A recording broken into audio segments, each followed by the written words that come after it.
Dear students अस्सलाम वालेकुम। आज के लेक्चर में हम बात करेंगे लाइन्स एंड एंगल्स की। एज एन इंट्रोडक्टरी लेक्चर होगा, तो इसमें जो है हम सीखेंगे लाइन लाइन सेगमेंट, लाइन और रे के बारे में बेसिकली, इनके नोटेशन के बारे में। इसके बाद हम एंगल सीखेंगे और एंगल के टाइप सीखेंगे। तो हमारा जो टॉपिक है आज का वो लाइन और एंगल से मुतालिक है। पहली बात इसमें है लाइन क्या होती है, what is a line, you know. पहली जो इसमें है फंडामेंटल, असल में जो है इसमें है तो वह है पॉइंट। असल में हम लिखेंगे पॉइंट क्या होता है। पॉइंट, तो पॉइंट क्या है। पॉइंट एक फंडामेंटल है ज्योमेट्री का। जिस तरह से फिजिक्स या हम साइंस में एटम को एक बुनियादी हैसियत समझते हैं पूरे मैटर की, तो जो पूरी मैटर की बुनियाद है एटम होता है। इस तरह से ज्योमेट्री की जो बुनियाद है वो पॉइंट पर है। अब पॉइंट क्या होता है, पॉइंट को अगर हम ड्रा करें तो यूँ हम लिखते हैं पॉइंट, यूँ। तो हमने जो है पॉइंट को जो देखा है, ये जो पॉइंट है इसकी न लेंथ होती है, न ब्रेड्थ होती है, न हाइट होती है, कोई इसका कोई डायमेंशन नहीं होता है, तो ये डायमेंशन लेस है। तो ये जो है ये पॉइंट से हम जाहिर करते हैं किसी चीज़ की पोजीशन को, और ये पोजीशन को जाहिर करता है, खुद इससे कोई डायमेंशन नहीं होता है। वो पॉइंट को हम मानते हैं डायमेंशन लेस क्वांटिटी है। ये जो डायमेंशन इसकी लेंथ और ब्रेड्थ होती है। Point is that which has no length and nor which has nor neither length nor breadth, neither length nor breadth, तो इसको पॉइंट कहते हैं। वो पॉइंट्स, दो पॉइंट्स को हम लिखें तो इनके मिलाने की कोशिश करें इन दो पॉइंट्स को, तो हमें क्या मिलेगा। एक जो है इसको हम एक्सटेंड करेंगे तो एक लाइन मिलती है। तो लाइन क्या होती है, बेसिकली लाइन जो है पॉइंट्स को मिलाने पर लाइन बनती है। वो लाइन पे बहुत सारे पॉइंट्स होते हैं। ये पॉइंट्स को हम यूं यूं मिलाएंगे तो एक लाइन बनेगी। तो लाइन में होते हैं इनफिनाइट नंबर ऑफ पॉइंट्स, और लाइन को हम नाम यूं देते हैं।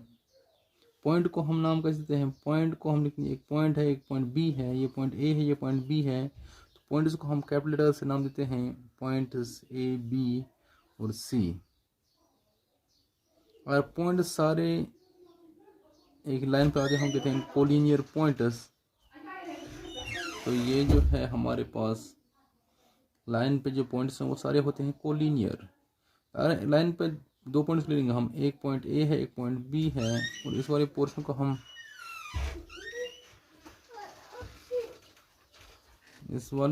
को हम यहाँ से निकाल दें, तो हमारा जो है लाइन का एक टुकड़ा निकल गया। तो इस लाइन के इस टुकड़े को अगर हम निकालें, ये वाला टुकड़ा जो है हमारे पास है, इसको हम कहेंगे लाइन सेगमेंट।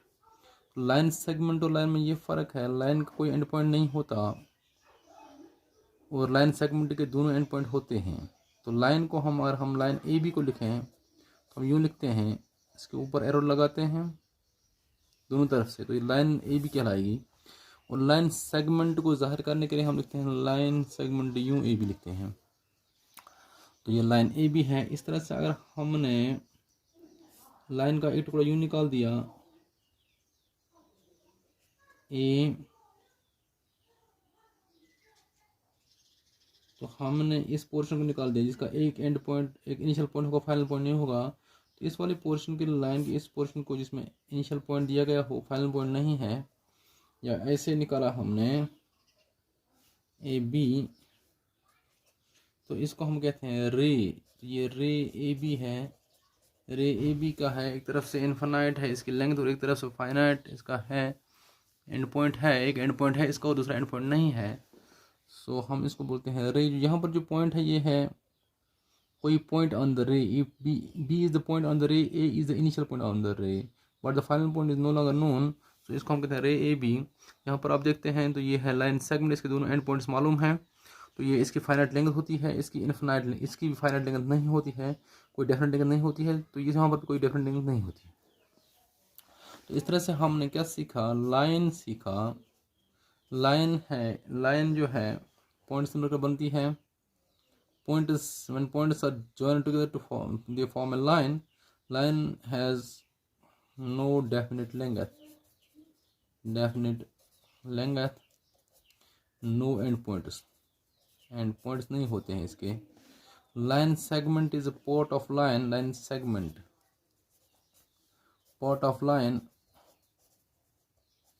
having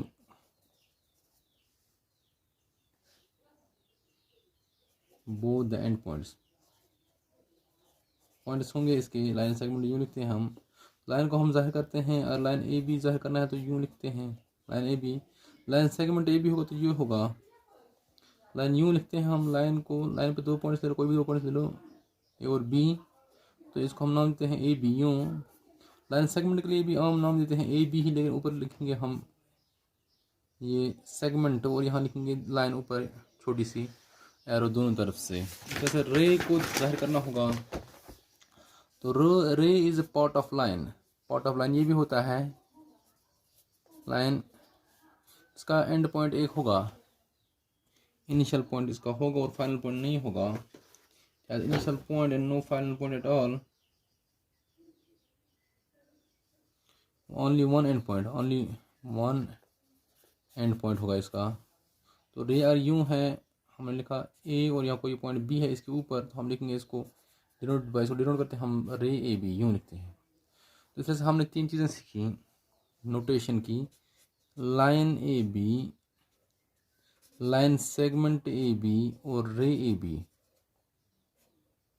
तो यूँ लाइन ए बी, ये है line segment A B, sorry segment A B, और यह है रे ए बी। इस तरह से हमने रे लाइन और लाइन सेगमेंट को सीखा। अब क्या मसला है, अब हम रे पे आते हैं।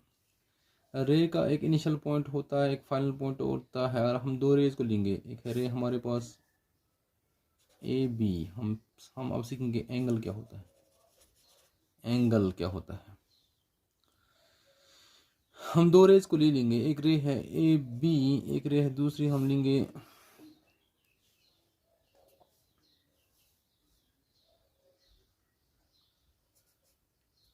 ए सी। तो हम इन 2 रेज को मिलाएंगे, इनका इनिशियल पॉइंट सेम है।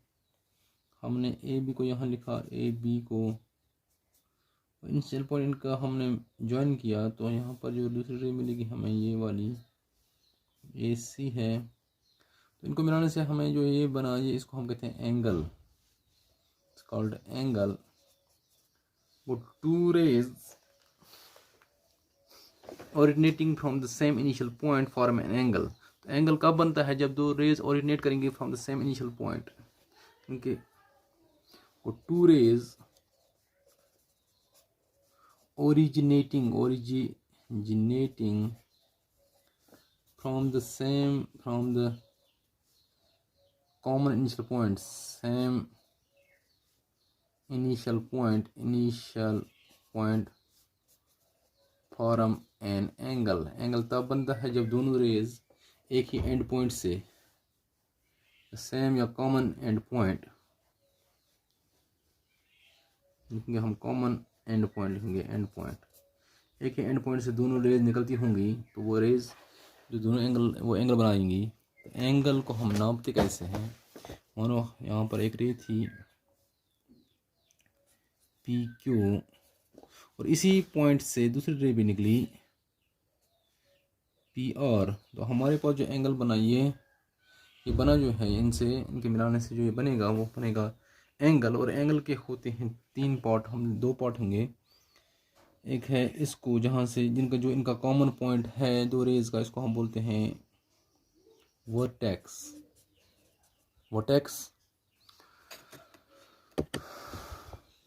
वर्टेक्स बोलेंगे इसको। और 2 जो है ये रेज जिससे एंगल बनता है, इनको हम बोलते हैं आर्म्स, जिनको हम लिखेंगे arms.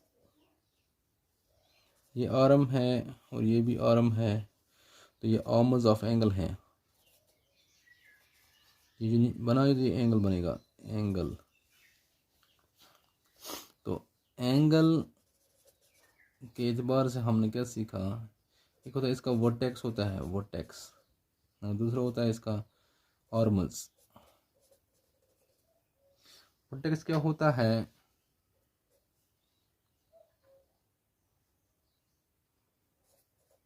Common point between two rays an angle, forming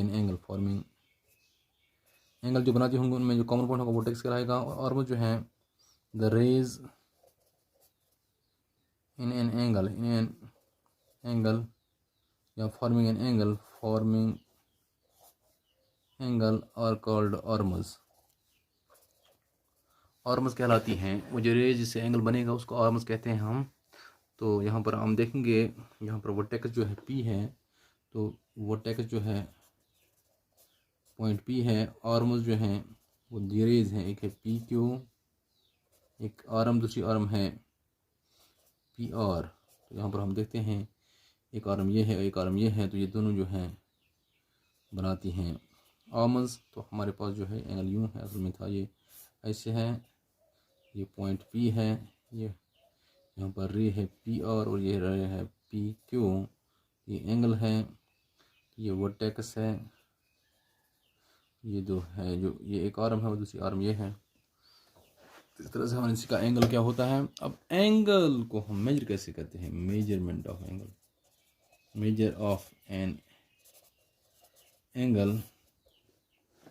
angle को नापा जाता है एक इंस्ट्रूमेंट से, उसको हम कहते हैं प्रोट्रैक्टर। ये ज्योमेट्री बॉक्स में आपके होगा प्रोट्रैक्टर।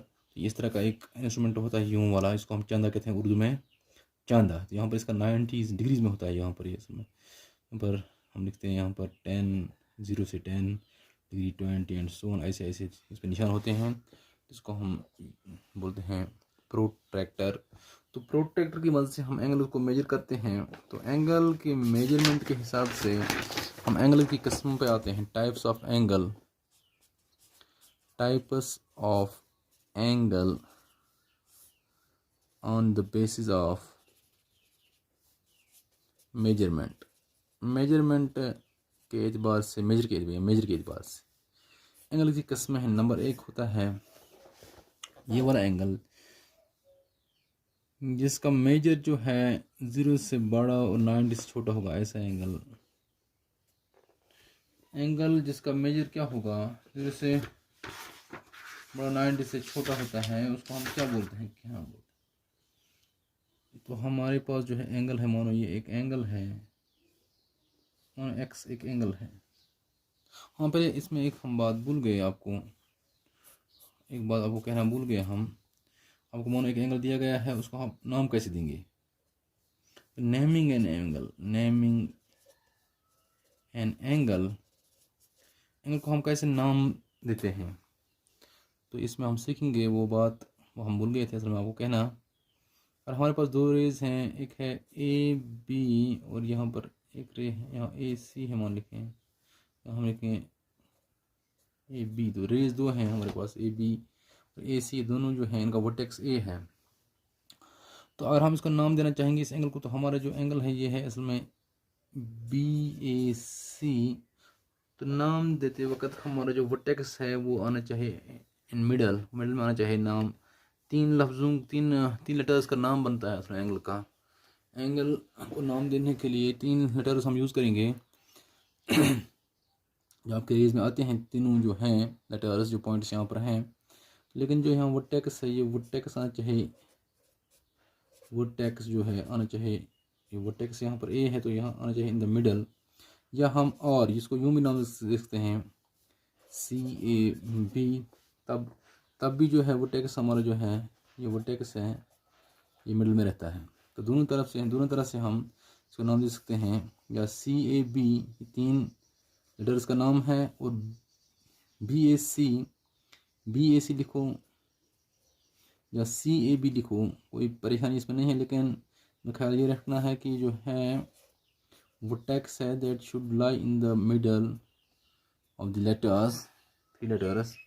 तो इन जनरल, और इसको हम सिंपली और शॉर्टली हम इसको यूँ नाम देते हैं, एंगल ए बोलते हैं।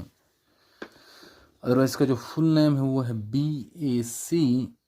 BAC लिखो या CAB लिखो तो दोनों सूरत में सही है, लेकिन ख्याल ये रखना है कि जो लेटर है it should lie in the middle, it should lie in the middle while naming the angles. तो एंगल को नाम देते वक्त जो लेटर है वर्टेक्स जो है, वर्टेक्स का जो लेटर है that should lie in the middle. यही है जिस तरह हम इस तरह देखेंगे यहाँ पर, आप ट्रायंगल में देखेंगे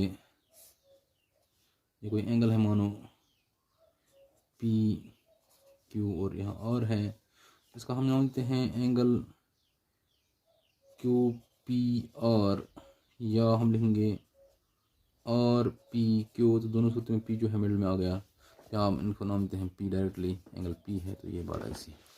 तो इस तरह से हमारा आज का जो लेक्चर यहाँ पर ख़त्म होता है। अगले लेक्चर में हम सीखेंगे मेजरमेंट ऑफ एंगल के एतबार से इसी कितनी किस्में हैं, और आगे चलेंगे हम एक्सरसाइज पर इंशाल्लाह।